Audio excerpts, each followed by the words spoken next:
Welcome to the Creative Connectors, the show from Broadbrand, where we explore technology, creativity, and data to shape the future of marketing. I'm Shakier Groenewald, your host. I'm from Broadbrand, an AI and advertising agency, helping brands scale faster, smarter, and more creatively. Creative Connectors, it's a podcast where brands, data, and culture connect. And today we have with us Retha Harmse, the CEO from Inkfish. It's a boutique, agile, results driven digital marketing agency that's been solving real business problems since 2004. Retha, lovely to have you with us today. So, how's your day been thus far? A bit up and down, as I told you guys offline. We're actually in the process of moving, but it's lovely to carve out some time to chat to you today. So thank you for having me on your podcast. No, thank you for finding the time. I mean, I know how stressful it is to move this time of the year and also still look after your day to day commitments. So, thank you for finding the time and meeting with us. So, I mean, is it the entire agency that's moving or what's happening there? You'll still be based in Johannesburg. So interesting in terms of our agency, we are actually a fully remote agency even before COVID. I know that many people worked a little bit of remote and then they went hybrid, but Inkfish was actually fully remote since the beginning. So Okay. everyone will continue their day to day, almost not even notice that things are changing up. So the address, actually, if I can say, like, the address doesn't really influence. My husband and I still have to speak. We have some other ventures as well. Are we going to let the address stay Gauteng based, or are we going to move it to George? So that's still up for discussion. So I don't know yet, but for the staff members, the entire agency won't actually feel the difference in terms of this move. Okay, no, that's great. I know that you guys opted to be a boutique agency. So, what does it enable you to do differently? You mentioned like your entire staff are fully remote, so it won't affect the turnaround time. So, tell us a bit about the origin. So the origin of Inkfish, so as you've correctly stated, Inkfish has actually been around and registered since 2004, but we stepped in as new owners in 2020. So the business, unfortunately, was at a bit of a crossroads, I would say about 2 years back. And I won't go into details into it, but our finance person left us with only 9 Rand in the account. And my husband actually wanted to close it at that time. And he said to me, unless you want to give it a go. So I said yes. And 2 years later, we've turned the ship around, bigger, healthier, and more values aligned than ever. So if we say small by design, it's not just a tagline. You've mentioned this now nicely. It's almost a deliberate decision so that we can stay sharp and agile and deeply involved. So we always try and almost slot in like your in-person marketing team. So I almost want to call it deep partnership so that every client gets the feeling like they have a marketing partner on board and not just a account manager conveyor belt. But so that enables us so that if you see something and you realize, like I always tell people, like, will this make sense for this person? Let's say it's a building company. Maybe they don't really need social media, but they need other mock-ups and other exciting stuff so that we can be agile and quick to innovate for what the client's needs are. Uh, I'm just thinking like in construction, a perfect thing would be like a trade workshop where they book a stand and Yeah. and And for actually have that example, hands-on demos. demos and whether that's, for example, if they need more poster designs that they can put out if they are busy with construction at a specific site where your dentist won't need that because their site would always be at the same space. So yeah, we really try and meet the clients where they're at and meet them with what their needs are. Okay, cool. I mean, also you mentioned your website. So you guys do everything from branding, content, social, web design, and through the funnel ad strategies. So, I mean, but if you had to pick like one secret sauce, what would be that? And I think you briefly touched on that just a few seconds ago. It's somehow you customize based on client. Customize based on client and slot in like your specific marketing partner. So something else that is a bit of an interesting secret sauce that I can add is people often see the final outputs. They see the logo and the content on the website, but they don't actually see the behavioral strategy behind it all. So, something interesting, I actually don't know if the website mentions this, but I am actually a mental health dietitian that Oh, okay. specializes in behavior change. And then at this crossroads that I mentioned a bit earlier, when my husband asked me, unless you want to give it a go, um, where I realized that the behavior change in terms of someone, for example, needing to change their lifestyle from a diet perspective was actually so valuable when we're talking behavioral psychology side in marketing. So we always try and look at what is driving your buyers' decision making. Where are they emotionally connecting with the brand? So that's where we try and blend that psychology, behavior design, and digital tactics. So, in terms of that, that is what gives our work teeth, I can say, and give us Okay. client results. So, in terms of that, that's the one thing that I would say where it's a bit different than your typical agency because you just give them the deliverable, but they don't actually realize the reason why we're choosing, for example, this image is because it actually moves a buyer emotionally, and that's more going to result in terms of clicks, in terms of sales. And then lastly, the I tell people it's almost like a plug in-house team model type thing that we try and focus on when we're talking in terms of the client's needs. So we try embed into your ecosystem. If there's a shared Zoom channel, there's an Asana board, real-time feedback loops. But it's more than just the tools. I'm mentioning now some of the tools because I know we'll get into those exciting things in a bit, but it's a mindset. So your KPIs start to be our own KPIs, and we try and have that everything is strategic. The onboarding process, it's not just superficial. We try and align goals, clarify priorities, and stay responsive rather than being reactive. So I would say that in short is our secret sauce. Okay, lovely. I mean, you touched a bit on psychology, and I mean, yeah, at Broadbrand also, we've also developed we also a MarTech company as well. So we develop like our own MarTech solutions that we also offer to clients as SaaS solutions as well. And one of the things that we've built recently is called Persake. And what it does is that it factors in persona-based targeting over and above your standard BT segments as well. And it integrates it into your CRM, your first party data, the third party data that you get from DV360 or Google's Ads Manager, etc., and collates all of that and adds a different layer of targeting and personalization as That's well. amazing. And that's where and I think that's also something that you've briefly touched on, like the psychology of marketing. Taking like I always think about president wearing a red tie for a specific announcement versus a blue and a yellow tie. 100%. 100%. And even brand colors to realize the psychology of which color you choose, what that actually conveys and what that means. So we have many different clients when we design their websites, when we realize, for example, the calmness. Let's use a example of a psychiatrist. If you're doing their website, you might think blue is cold, but it's also calming. So we need to get the balance between that. So it's definitely much more deeply layered than people anticipate if they're thinking, oh, I can just go on Canva and just type in website mockup.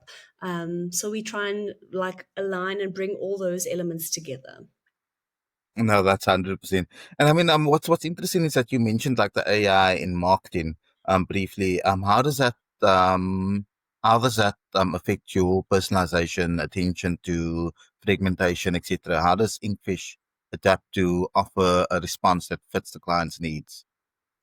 Definitely. I think the one thing that I do want to raise on AI, because I know that there are a few early adopters and we're getting we're not at early adopter stage yet. I think we are where the majority of people are starting to dabble in AI.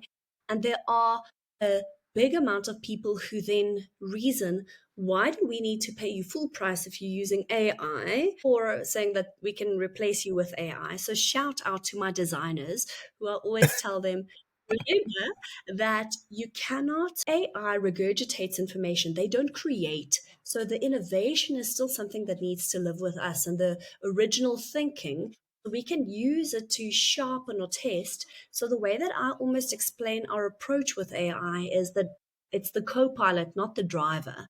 So we are the Yes. people who leverage that and uses that so that we can be more agile, notice trends. Sometimes it's the human error, cognitive bias. You miss things and you see things where there maybe aren't things, where AI sometimes just helps point those things out, especially some of these systems. I'm thinking some of the, for example, meeting note takers.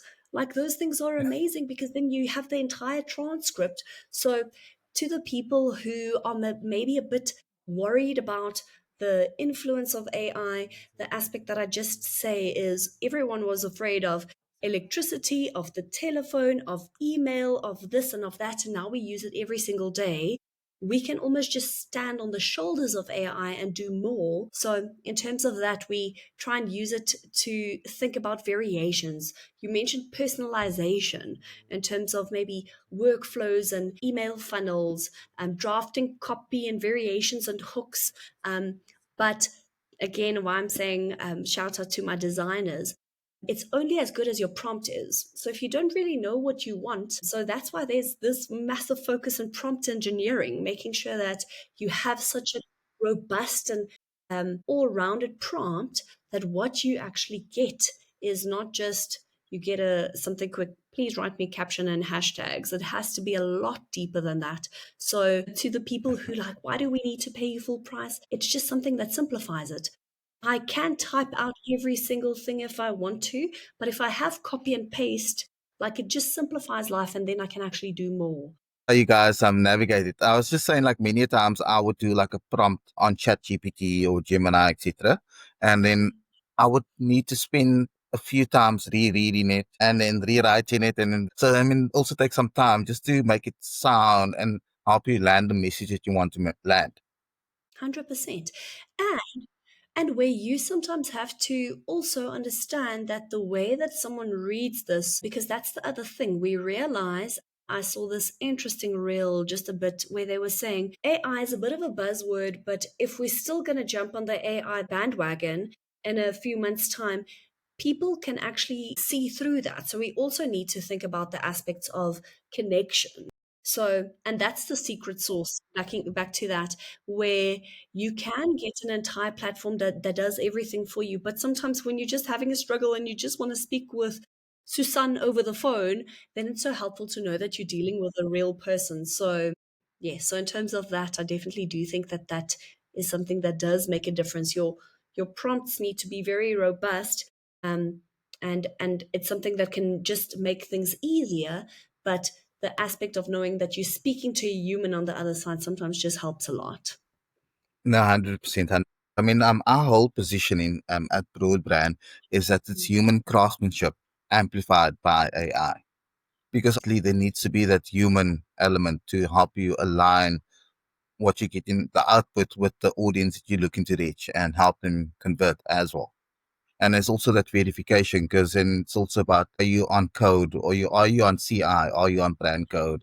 Are you landing the message correctly? So there's also that other layer that needs to happen, which you can't rely 100%. completely on AI for. And you mentioned this about the buzzwords, etc. But I mean, as part of your full stack offering, I mean, like your branding, content, ads, etc. You also mentioned like your onboarding process is very structured, where you pre-identify the client's needs, where they're looking to go. So, I mean, what's the first layer of this that you then pull to help you diagnose the client's real need? Because sometimes the client themselves don't exactly know what their pain point is until they actually unpack and go into the discussion about it. Definitely. And I think that this is where it really helps me that I've had 6.5 years of experience working in psychiatric hospital, where all my consultations and evaluations were often you can almost like see someone's pain point, if I can call it that, but just directly pointing it out. is not actually going to be the thing that leads to behavior change. So you need to get them to open up and trust and talk and get that out. And then slowly but surely actually show them that, hey, maybe this is something that we need to work on. Maybe this is something that we need to look at. So I think my clients would not be very happy if they realize that I sometimes psychoanalyze, but it's helpful if you just need to get to a point of saying, like, okay, I've read this amazing book that speaks about the types of working genius, and the one is wonder. And it's interesting. I feel that that's something that I very often do. So I would look at something and I would be like, there has to be an easier way that we can do this. So I think that that's where we maybe can definitely collaborate in terms of your service offerings in terms of AI, because I'm many times like, this has to, like, if we're talking taking minutes, for example, like taking minutes and realizing, oh, like I can definitely use that person better. My human resource can definitely do something else rather than wasting their time taking minutes. And that is where I try and do that with clients. So where we try and understand your business, let me think about that. Why is this a concern? Or even something as basic, and this is as far as we often go, where I tell the team we do what needs to be done. We have a client with an e-commerce store, but it's just so much effort for them, like just to do the admin side, because we do the website, but even just logging in and checking the offers, where we were saying, let's maybe hide everything on their dashboard, that they don't get confused, that they can just see this So simple view. But where I then said, you know what? We actually have another client who we are working with that has a dropshipping company that actually does that. Let me liaise with them to see what they would charge this other client. So it's also this network and connections. And then this person saying, oh my goodness, you can do that, and it's going to be this percentage more, or we restructure our package so that it's almost like the one service offering in as a whole. And then this person was like, yes, please. So sometimes you just realize, due to a person who's like, ugh, please, can you do this for me, something as stupid as posting on their socials, where they're like, you can send me everything and send me all the captions, but and think that you don't want to have their passwords and everything on your side. This is now very, like, many years ago where this was an issue, but realizing, just if you anticipate and look at a person's reaction based on a problem, that's also something that can tell you their pain points. So long story short, I know that sometimes their reactions, what are the things that they're struggling with? What is it that we can work with? yeah. I mean, I've been taught a long time back the key to a good salesperson is listening and listening to the opportunities that the client gives you. So, I mean, there's many times that you need to read between the lines to actually identify what the actual need is. Sometimes it's not going to be you who's going to be the one that maybe can address that pain point, but if you can just put them in contact with someone else who can actually do that, then it's one of those beautiful synergies. The client is happier, the other person is happier, and overall, like, all of that makes a massive difference. So yes. It's like they say, happy wife, happy life. And in our industry, happy client, yeah, Yeah, happy happy client, days. happy. Yeah, 100%. Yeah, yeah, cool. And I mean, ultimately, doesn't matter which service you use to deliver the media. At the end of the day, as long as the client is happy with the results that they receive in their deliverables and the KPIs, that's the only thing that matters to me at the end of the day. And I mean, it's quite interesting. Like you spoke about email marketing, website captions, on etc. On social media. What sort of AI tools are you using to help you identify like which sort of creative format would work best per medium? I noticed that you do quite a bit of email marketing. I mean, which tools are you using there? Is it standard text space? It's like a newsletter format. Also, social media. I mean, what's your thoughts on static versus video versus interactive creative? Mm. Yeah, so in terms of AI tools, we really try and focus quite a bit on tailoring it per client. So 100% what you now mentioning, that it's not necessarily always going to be 100% that everyone is, or that the same tools are valid for everyone. So we really try and, for example, for email marketing, I have to say, like, some of the things have really upped their game, like email flows, for example. So and Canva, that has gotten, the designers are going to kill me now because I can't, I think it's Affinity that they've got on board. So they were always like, no, real designers don't use Canva. But where I told them, listen, guys, if this is going to be easier and this is going to save time, I want you to trial it. So I can definitely say from that point of view, I was now thinking, because the email marketing, we're definitely incorporating that into quick email flows. So that's really, really amazing.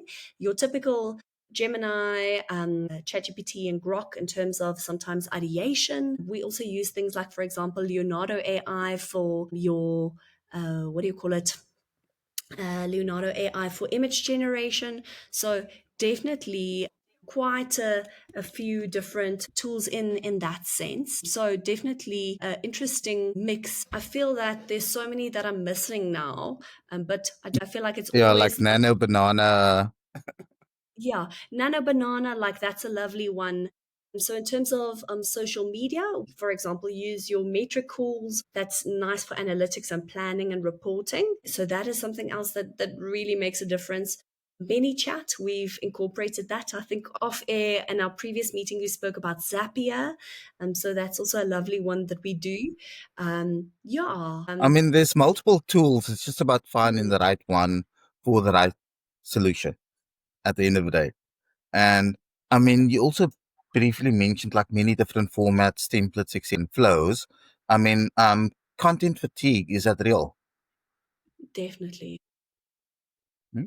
Yeah, and I mean, so do you have like a strategy? Do you have a strategy around like maybe incorporating some sort of dynamic creative optimization as part of your strategy? And how do you see that play out for clients' campaigns?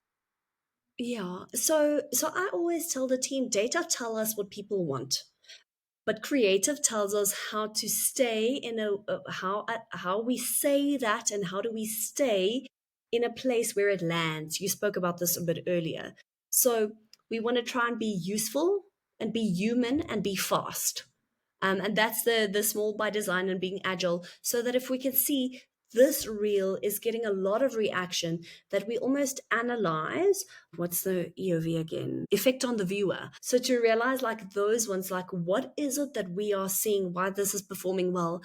And then we lean into format diversity, the reels, the carousels, the polls, micro blogs. No, So when we, I don't know if I already shared that data tell us what people want, but yes, creative tells us how do we say that, and how do we communicate and stay in a place that lands it with the client. So that's where we would always look at, how is the reel, for example, if there's a reel that's performing so well, this is where I spoke about the hook. Is it the hook that's really engaging? Is it, for example, satisfaction? Is it the effect on the viewer? What is actually making this land? Then we try and lean into, for example, format diversity, so that we're not just a one trick pony that do reels or carousels or polls or micro blogs. This is now in terms of socials. But when we're talking email marketing, I saw this one a while ago. This was fascinating. It's a optometrist that sent out an email that says, the subject line says something like, "Hey, Yuan." And then you're like, "I'm not Yuhan." And then you click on it, and then they say, "We know that you're not Yuhan." And then I was like, that's brilliant. So for some of the people, it may have been that, but I'm like, listen, you made a mistake here, but it made me click. Where some of the other emails, unfortunately, I know we use email marketing, but sometimes I just delete, just like get that out of my inbox, clean it, or just mark as read, where they made me click because I'm not Johan. Sometimes using interesting things like that, so that it's not just all of the same cookie cutter mold, because that is unfortunately a thing. For sometimes people want to stay on brand, but then everything starts to look the same and monotonous.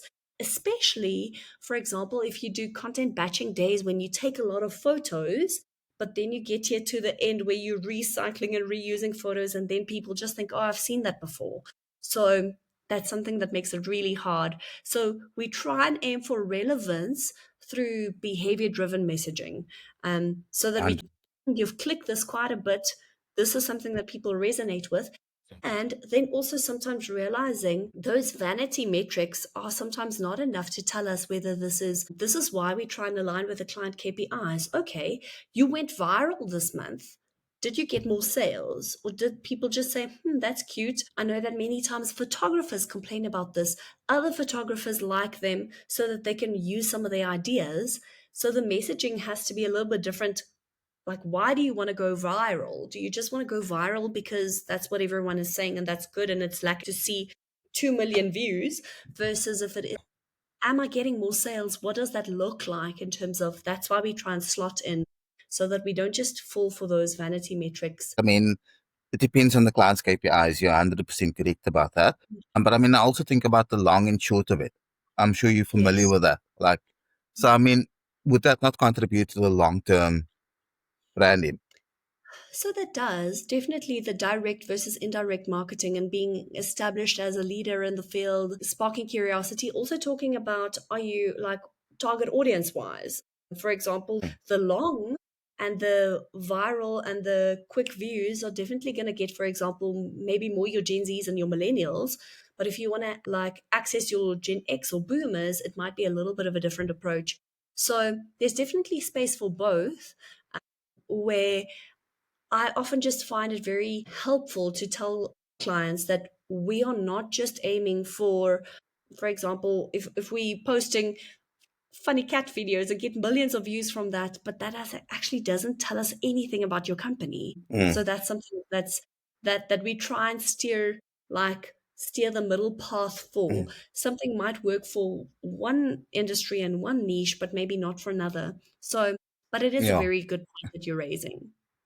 Yeah. I mean, as part of our ad tech solutions, we do AI creative ad optimization. And with that, we essentially it's a DCO on steroids, but with Mm. an ad tech layer built in where it actually scores and does a creative scoring in real time while the campaign is live. So depending on the image or the carousel or the positioning of the image, the copy, the variants, etc., we could engage and then optimize towards the best performing variant to then limit waste and increase performance. So we always position ourselves as a brand as a performance metrics because brand is a big part of getting the client to click. So that's why I also think about like the vital part. It's a good opportunity. So how do you use that vital part and plug in a Mm. campaign alongside that to tackle the short term goals?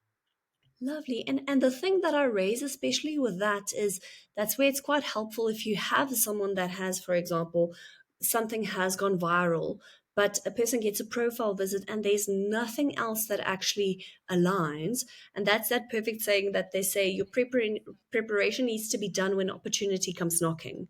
So it's also this thing like, so I love what you're saying that if you're going viral, you need to plug in a campaign alongside that so that it's not just viral for the sake of viral. And I often use the example, I don't know if you can remember this, maybe this is a super Afrikaans thing, but the Higu Bali Polisi, when there was this massive fight and everyone was talking about Higu Bali Polisi, and it was a viral clip that went around where I'm like, how is it that we can use that? For example, Telkom could have used that, like Bali Polisi or Vodacom or whoever, or the police, or we're faster than the police Yeah. response, whatever the case may be. So I'm thinking that those are opportunities that brands miss. I'm thinking, for example, Taylor Swift's engagement, where many people could have been like in engagement companies could have jumped on that bandwagon. Many of them Yeah. did.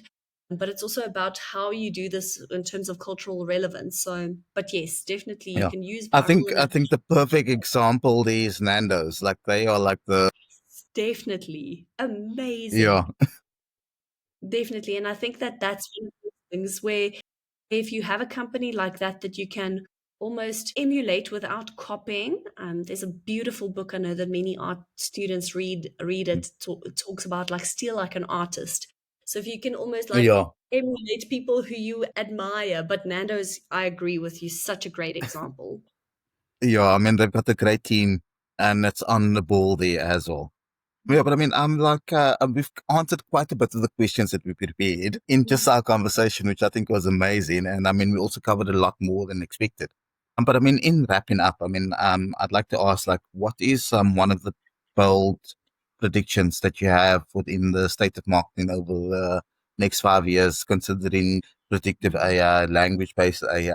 Yeah, I mean, what's your prediction in the near future? So interesting. I think that many companies almost take on the view that AI will replace marketing, where I have a bit of a different view. I think that marketing will become experience design. So the brands that will survive will seamlessly integrate into buyers' journeys, not just running ads. So I think that this is where AI will really enable us to stand on the shoulders of AI, but still that it is experience from beginning to end and a human connection aspect to it. From the first click to the final checkout, the experience is the product. So that is where I think where if you're a good marketing agency, where the secret sauce will lie.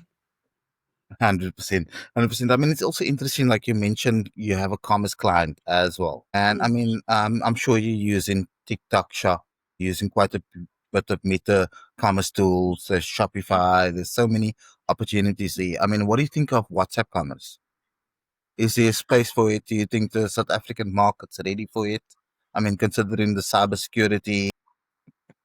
So from a cybersecurity point of view, I know that that's why people are very hesitant towards it. But if we're thinking, so not all of the commerce that we're speaking about is that high ticket items that, like, let's use an example of something.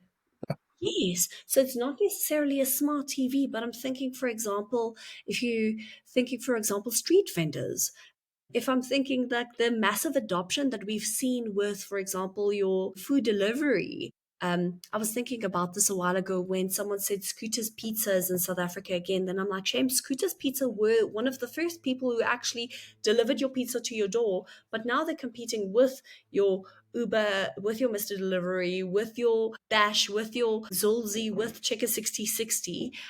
So in terms of that is where I definitely do think as well, something like a WhatsApp commerce, whether that's a small ticket item and actually getting people who will not have access to a big web build and maybe has only one small product until they actually scale and become bigger. So I, It's interesting you mentioned that because I mean, as part of Broadbrand, we're part of a bigger group called the Digital Solutions Group, and we've mm, got a CXG, which is the Customer Experience Group.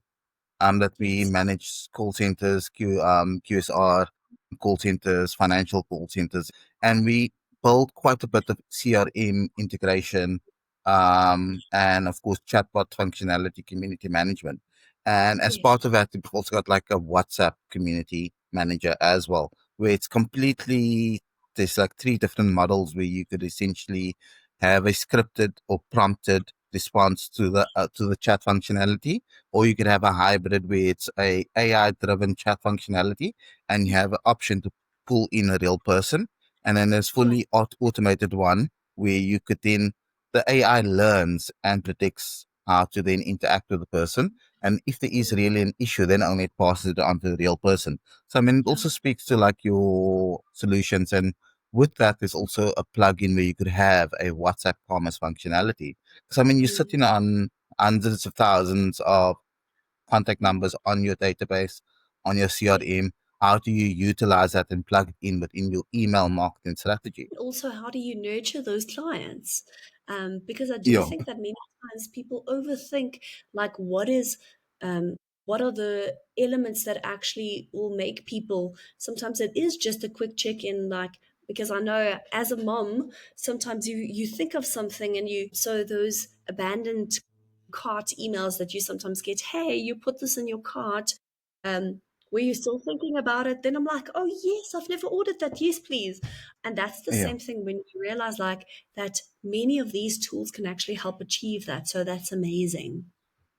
And it's also about reaching the audience where they're at as well, which I think is also very important in the environment that they're comfortable in. Because I mean, it's an Yes. interesting fact. Like, I mean, a lot of the digital payments in Africa, specifically Kenya, WhatsApp is like the highest payment or go to digital commerce channel as well. So it's just interesting on the mindset of different regions. Yes, 100%. Yeah, yeah, but I mean, in conclusion, I mean, thanks so much for your time. I'd like to ask you, like, how would you like our listeners to get in touch with Inkfish? I mean, would they reach out via your email, LinkedIn pages? So Inkfish, we are on LinkedIn, so you're welcome to send us a message then. We have someone monitoring the page. So if messages do come in, we do respond within a day. You are welcome to reach out to either myself or our COO. So my email address is Reta@inkfish.digital. And then And my COO's email address is bernalee@inkfish.digital. And both of us respond at least within a day. So if there's anything specific that you need or a quote that you want to get, so we redid the website, but we're in the process of redoing it again. The process of always auditing and seeing like the consumer journey. So if we do this for our clients, let's do it for ourselves as well. Do it like a sales audit, just double check, is everything okay? And then noticing maybe we need to adjust that. Just because we can make yeah, everything move, we don't have to make everything move. So in terms of that, but if you there's also a little space there where you can leave us a message, book a discovery call. So we're always happy to have a chat and just see how we can help you meet your needs. no, lovely, lovely. I mean, it's also interesting. And I mean, yeah, if you guys want to get in touch with Broadbrand, you know how to reach us. Visit broadbrand.co.za. And this podcast will be available on our Spotify channel, Creative Connectors, and via our Creative Connectors YouTube channel as well. And yeah, we look forward to our next conversation. Thank you. And No, I thank you look so forward much to for it. being such a lovely guest Thank you. No, and it's very lovely. insightful as well. No, lovely. And we'll definitely chat again. Cool, cool. And all the best with your move. I know it's a tough um, transition this time of the year, but like you said, you've done mental health psychology as well. So I'm sure that if anyone else can manage this, it's you. Thank you. No, I appreciate it. Cool, cool. Thanks so much and take care. Thank you. Take care. Creative Connectors, the place to reflect, where data, culture, and